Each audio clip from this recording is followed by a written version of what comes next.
Non veg craving வந்தாலோ இல்லை மழை காலத்தில் இல்லை சாம்பாருக்கு ஒரு சைட் டிஷ்ஷாவோ இந்த ஒரு சோயா 65 சூப்பராகவே இருக்குங்க.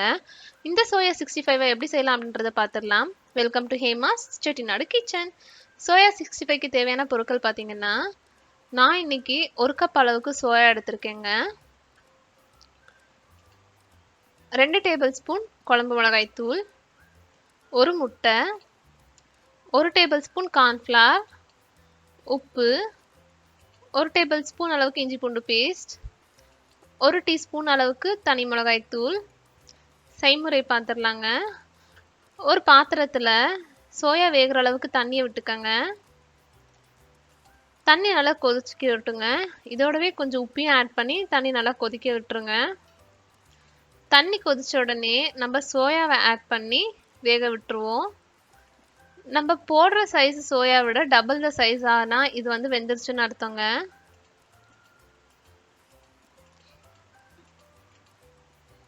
பாருங்க, நல்லா வெந்து வந்துருச்சு, சைஸும் நல்லா பெருசாயிடுச்சு.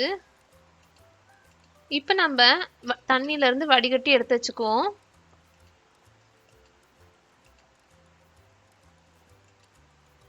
இப்போ நம்ம வந்து சோயா 65க்கு மசாலா ரெடி பண்ணிடலாம். ஒரு பவுலில்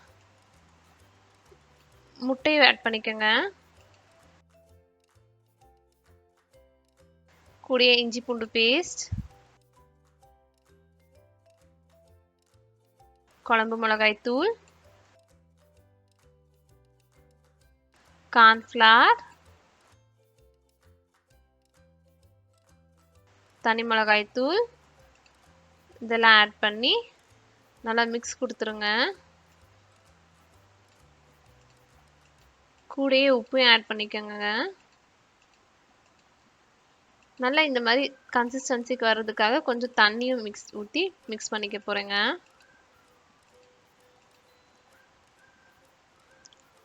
பாருங்கள், மிக்ஸ் பண்ணி முடிச்சுட்டேன். நான் சோயா வந்து தண்ணியிலேருந்து எடுத்துட்டு நல்லா பிழிஞ்சு வச்சுருக்கேங்க.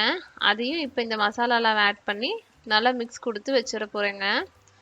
நீங்கள் உடனே சோயா வந்து நீங்கள் வந்து ஃப்ரை பண்ண போகிறீங்க அப்படின்னா, எண்ணெய் காயிற வரைக்கும் நீங்கள் ஃப்ரிட்ஜில் வச்சுருந்தீங்க அப்படின்னா சோயா நல்லாவே அந்த அப்சார்ப் பண்ணிக்கும், உள்ளுக்குள்ளெல்லாம் நல்லா இறங்கிருங்க மசாலா. இல்லை நீங்கள் 1 ஹவர் கழிச்சு தான் பண்ணுறீங்க, மார்னிங் போட்டு மத்தியானம் பண்ணுறீங்கன்னா ரொம்பவே ஈஸிங்க, ஃப்ரிட்ஜில் வைக்கவே தேவையில்லை. இப்போ நம்ம ஃப்ரை பண்ணிடலாம். டீப் ஃப்ரைக்காக நல்ல ஒரு வடைச்சட்டி எடுத்து அதில் எண்ணெயை கொஞ்சம் விட்டுக்கிறேங்க.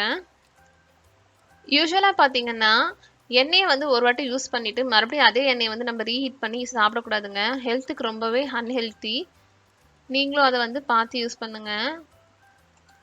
எண்ணெய் நல்லா காஞ்சதுமே நம்ம சோயாஸ் எல்லாத்தையும் இதில் கொஞ்சம் கொஞ்சமாக பேட்ச் பேட்சாக போட்டு எடுத்துக்க போகிறோம்.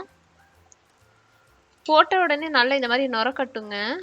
இது எதுக்காக அப்படின்னு பார்த்தீங்கன்னா, நம்ம முட்டை ஆட் பண்ணியிருக்கோம் இல்லைங்களா, அதனால இந்த மாதிரி நிறைய பபிள்ஸ் வரும். சில நேரம் நம்ம பொங்கவும் செய்யும். நல்ல ஒரு ஸ்டிர் கொடுத்துக்கிட்டே இருங்க. பாருங்க, ஒரு 4 மினிட்ஸ் வந்து மீடியம் ஃப்ளேமில் நான் வந்து வறுத்து எடுத்துக்கிட்டேன். சோயா எப்பவுமே யூஸ்வலாக வெந்திருக்கும், ஆனால் இன்னுமே நம்ம கிறிஸ்பியாக இருக்கணும் அப்படின்றதுக்காக மீடியம் ஃப்ளேமில் வச்சு வறுத்தோம் அப்படின்னா இந்த மாதிரி நல்ல கிறிஸ்பியாக ப்ரௌன் கலரில் நல்ல சோயா ரெடி ஆயிடுச்சுங்க. இந்த ரெசிபியை கண்டிப்பாக உங்கள் வீட்டில் ட்ரை பண்ணி பார்த்துட்டு எப்படி இருந்ததுன்னு சொல்லுங்கள். மறக்காம ஹேமாஸ் செட்டிநாடு கிச்சனை வந்து ஃபாலோ பண்ணிக்கோங்க, சப்ஸ்கிரைப் பண்ணிக்கோங்க. ஹேமாஸ் செட்டிநாடு கிச்சனோட வாட்ஸ்அப் சேனல் லிங்க் நான் கீழே டிஸ்கிரிப்ஷனில் கொடுத்துருக்கேன், போய் ஜாயின் ஆகிக்கோங்க. பாய்.